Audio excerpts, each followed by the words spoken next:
Vamos a resolver en este vídeo las diferentes cuestiones del examen de física de la PAU del 2021 de la Comunidad Valenciana. Vamos a comenzar por las cuestiones. La primera dice: un cuerpo que se encuentra en un campo gravitatorio se mueve entre dos puntos A y B de una superficie equipotencial. ¿Qué trabajo realiza la fuerza gravitatoria para mover al cuerpo entre A y B? Vale, entonces vamos primero con esta parte. Entonces supongamos dos puntos A y B, una superficie equipotencial. Entonces vamos a representar las fuerzas que son fuerzas centrales, la fuerza gravitatoria que tendremos en A y la fuerza gravitatoria que tendremos en B. Vale, ambas dirigidas hacia el centro de esa superficie equipotencial. Primera parte, entonces, ¿qué trabajo realiza la fuerza gravitatoria? Sabemos que el trabajo que en general se puede definir como la integral de F diferencial de R. Vale, ¿qué va a suceder con estos dos vectores? Los vectores desplazamientos, si consideramos desplazamientos infinitesimales y la fuerza gravitatoria, vamos a representar los vectores de desplazamiento, un vector de desplazamiento. ¿Vale? Para cada punto, el ángulo que forma el vector desplazamiento, este delta de R, vamos a llamarle dr, el ángulo que forman dr y la fuerza gravitatoria es de 90 grados. Entonces, como la fuerza gravitatoria en cada punto es perpendicular al desplazamiento infinitesimal que tengamos y los dos, para ir del punto A a B, va a ir siempre por una superficie equipotencial, entonces tendremos que ese trabajo será igual a cero. Entonces no habrá trabajo para ir de A a B. Otra manera de hacerlo, ¿vale? Entonces esto sería una opción para contestar. Otra opción para contestarlo sería la siguiente. Al ser una superficie equipotencial, el que tengamos una superficie equipotencial quiere decir que vamos a definir una función potencial sobre ella.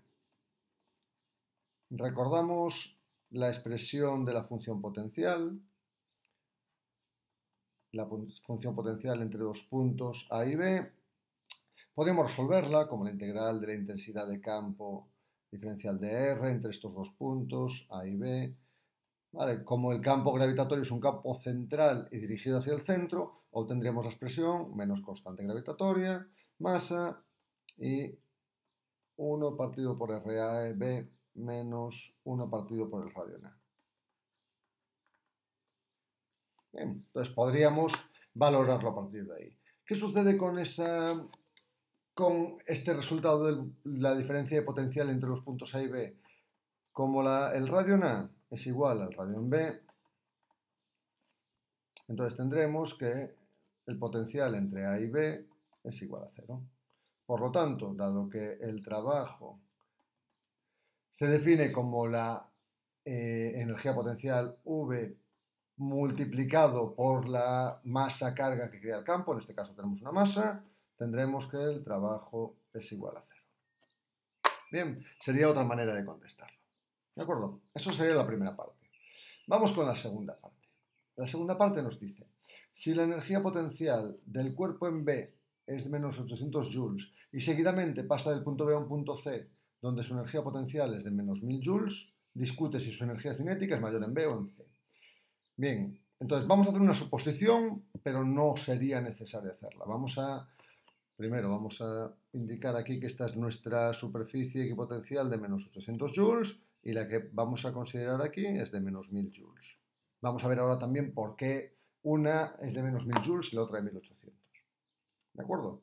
Entonces va a pasar del punto B al punto C y vamos a considerar que el punto C está por aquí. Bien, ¿qué es lo que va a suceder cuando pase de menos 800 a menos 1000 joules? Que se va a acercar al punto central de ese campo. ¿Vale? Entonces, cuando pasa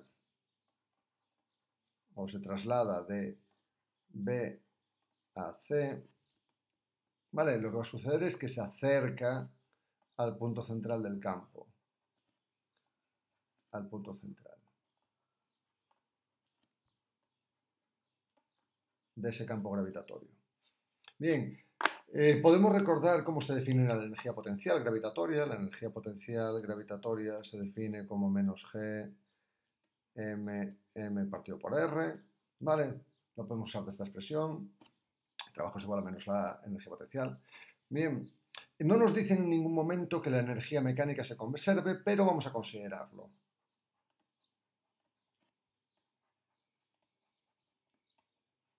Que energía mecánica se conserve, pero por ser un campo central vamos a tener en cuenta solo las fuerzas conservativas, pero lo vamos a considerar.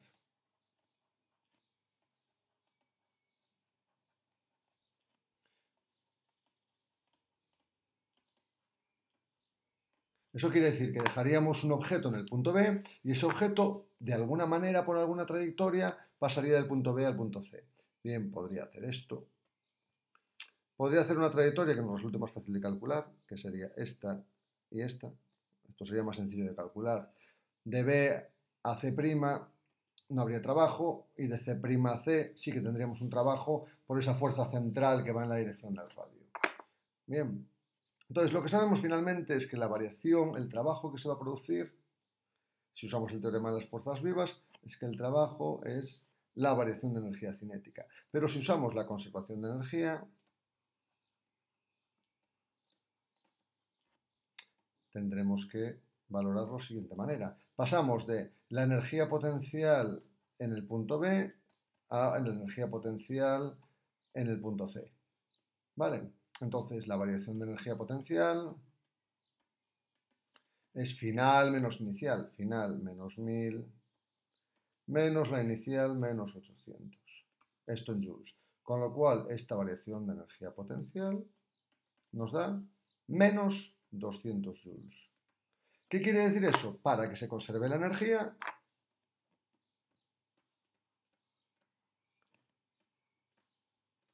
tendremos que haber ganado, ese objeto tendrá que haber ganado 200 joules de energía cinética.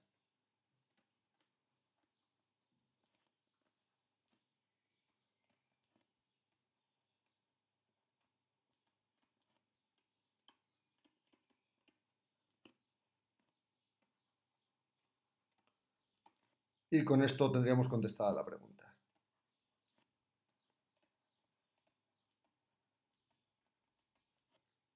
Bien, no nos dice en ningún momento que esté en órbita, por lo tanto, deberíamos hacerlo de esa manera. Vamos enseguida con la siguiente cuestión. Bien, vamos con la cuestión 2 de las PAU de Valencia, de la Comunidad Valenciana de 2021 de Física. Dice en esta segunda cuestión, enuncia el teorema de Gauss para el campo eléctrico y después determina el flujo eléctrico a través de la superficie cerrada de la figura. Y nos dan los valores de las cargas y la constante eléctrica. Entonces, lo primero que vamos a hacer es, evidentemente, enunciar el teorema de Gauss. ¿De acuerdo? Vamos a seleccionar color. Bien, el teorema de Gauss, si usamos la expresión del teorema de Gauss, nos dice que el flujo a través de una superficie cerrada, la integral del flujo, el flujo será igual a la integral de la intensidad de campo eléctrico por el vector de superficie. Bien, ¿qué es lo que nos dice?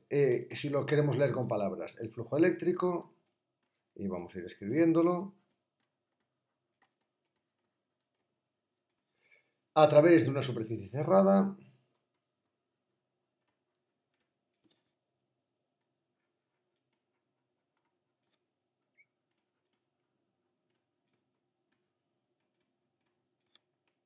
como sería la superficie cerrada de esta esfera, es igual a la carga neta dividida por la constante eléctrica del vacío.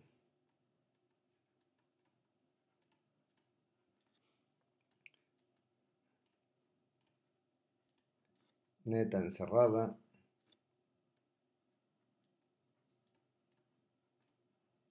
por dicha superficie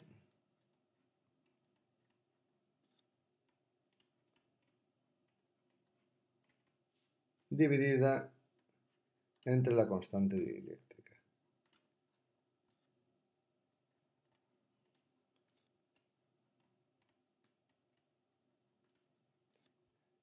Eléctrica del vacío.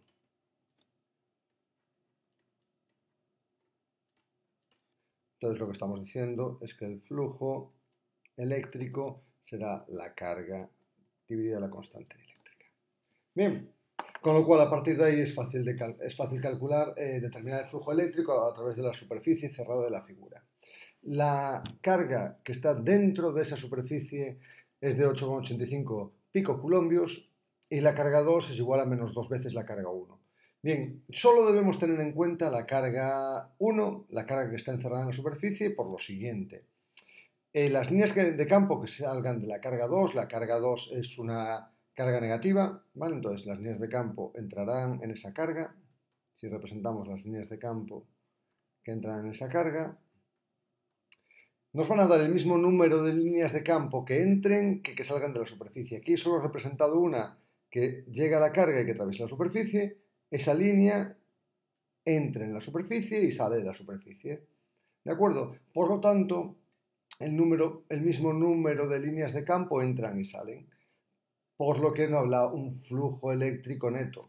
¿Por qué no? Porque habría que tener en cuenta esta que está entrando menos esta que está saliendo.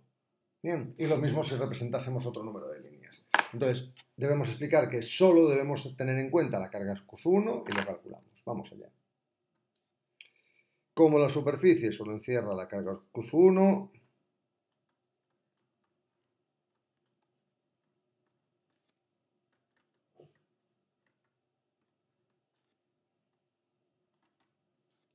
bueno, sigo acentuando solo. Q1, tendremos que el flujo es carga 1 partido por epsilon sub 0. La carga 1 es de 8,85 por 10 a la menos 12 coulombios. Y la constante dieléctrica del vacío, exactamente la misma. Por 10 elevado a menos 12 coulombios, con lo cual tenemos que el flujo, bueno, coulombo cuadrado dividido entre newton metro cuadrado. Con lo cual el flujo eléctrico va a ser 1 newton metro cuadrado partido por coulombo. Bien, con lo cual ya tendríamos respondida a esta segunda cuestión. Y enseguida vamos con la tercera. La tercera cuestión. Nos dice que consideremos una espira conductora plana sobre la superficie del papel. La dibujamos. Espira conductora plana sobre la superficie del papel. Se encuentra en el seno de un campo magnético uniforme de módulo, un Tesla, que es perpendicular al plano del papel y con sentido saliente. Con lo cual el campo magnético sería así. ¿Vale? Vamos a representar 2 o 3 veces más. Este sería nuestro campo magnético. ¿Vale? Evidentemente está atravesando también la espira.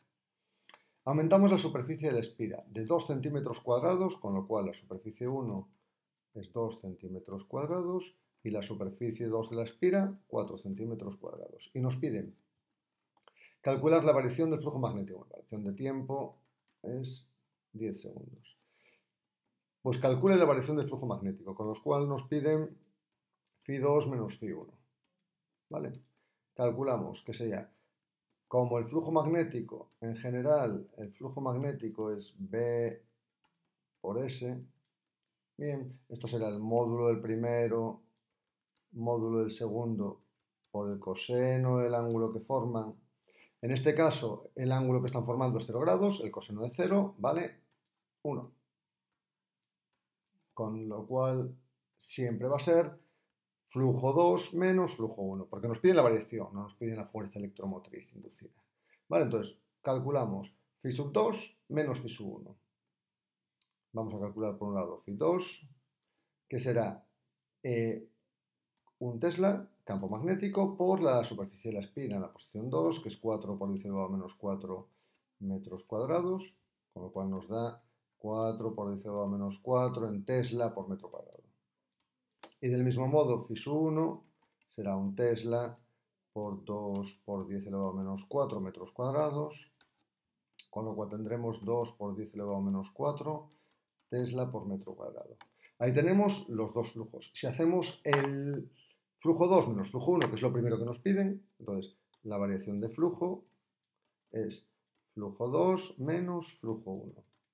Con lo cual sería 4 por 10 a la menos 4 menos 2 por 10 a la menos 4, 2 por 10 a la menos 4 Tesla por metro cuadrado. Bien, lo siguiente, calcule la fuerza electromotriz. Entonces usamos la definición de la fuerza electromotriz, sabiendo que la fuerza electromotriz inducida, recordad que se opone a la causa que la provoca. Esto es la fuerza electromotriz inducida, o F' o epsilon', dependiendo como la nomenclatura que queráis usar, es menos la variación de flujo partido por variación de tiempo. Realmente como derivada, pero bueno, nos sirve así. Entonces sería menos 2 por 10 elevado a menos 4 Tesla metro cuadrado dividido entre 10 segundos. Con lo cual nos queda menos 2 por 10 elevado a menos 5 voltios. Bien, esa sería nuestra variación de fuerza contra electromotriz. Menos flujo 2, menos flujo 1. Bien, justifica e indica claramente con un dibujo el sentido de la corriente eléctrica inducida. Bien, cómo la fuerza electromotriz se opone a la causa que la provoca,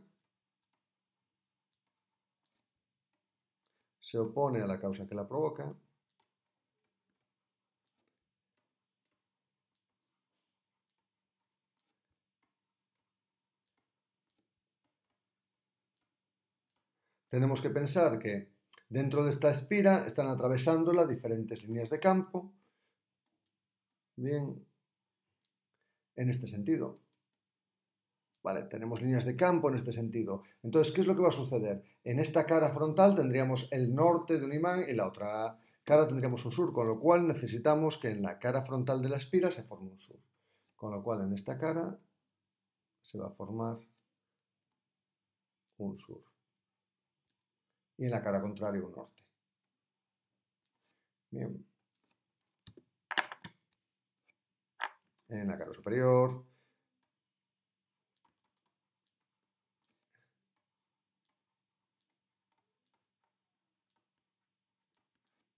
se formará un sur, por lo tanto, la espira circulada, la intensidad circula en sentido horario.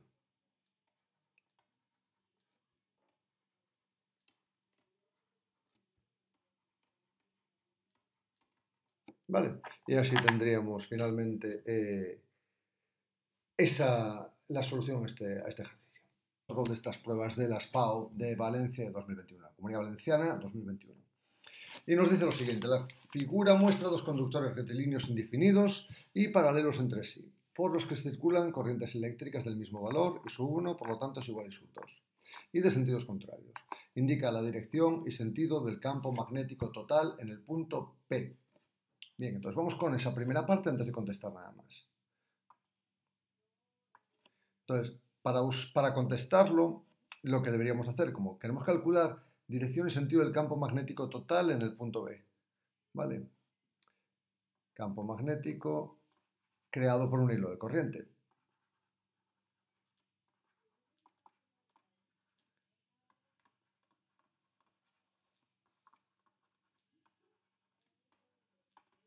Vale, entonces el campo magnético creado por un hilo sigue la regla de la mano derecha.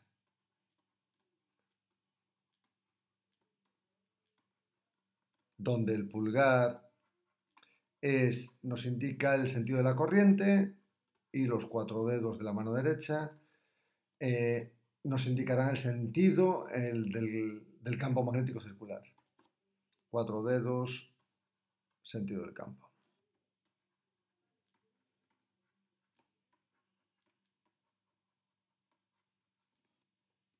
Bien, por lo tanto, tendríamos que para esta y su 1 el campo magnético iría en este sentido, ¿vale?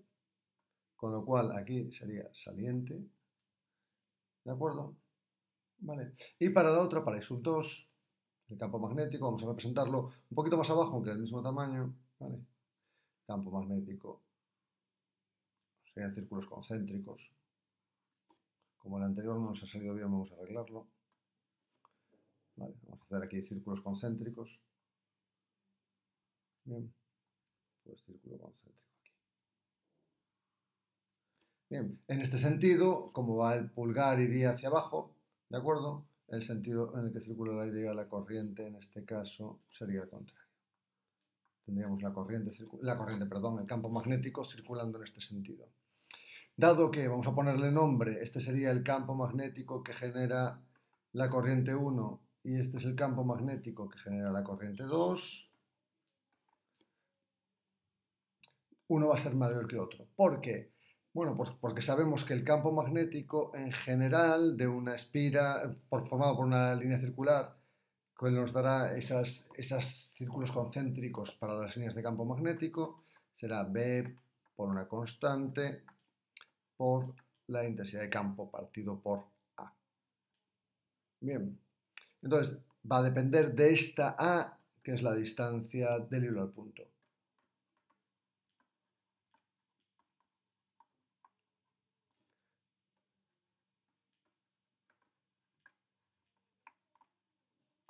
En este caso el punto P. ¿Cómo? Sabemos que las intensidades son iguales, pero sin embargo las distancias no, pero la distancia del segmento que une P con el hilo de corriente 1 es menor que el segmento que une P con el hilo de corriente 2. El campo magnético tendrá sentido saliente del papel. B total saldrá del papel.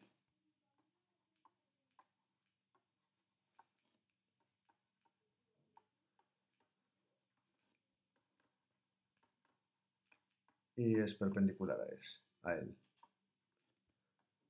al papel, en ese punto.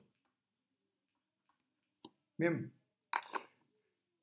Bien, entonces eso por un lado. Por otro lado, nos piden, si en el punto P se tiene una carga Q mayor que 0 con velocidad perpendicular al plano XY, quiere decir, si Q es mayor que 0 y es perpendicular al plano XY, quiere decir que va en la misma dirección que el campo magnético B total. Bien. ¿Qué fuerza magnética recibe dicha carga? Entonces vamos con la segunda parte, la hacemos en otro color.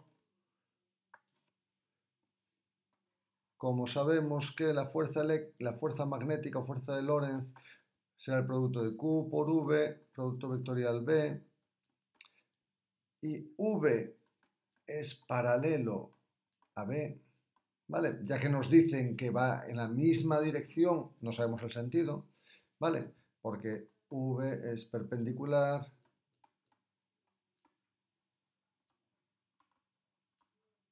a XY, al plano XY. Entonces, de ahí deducimos que la fuerza de Lorentz sobre la partícula tiene que ser igual a 0. Con lo cual, no habrá una fuerza neta sobre la partícula en ese punto. Bien. Y con esto sería suficiente. Entonces, esa fuerza neta sería 0.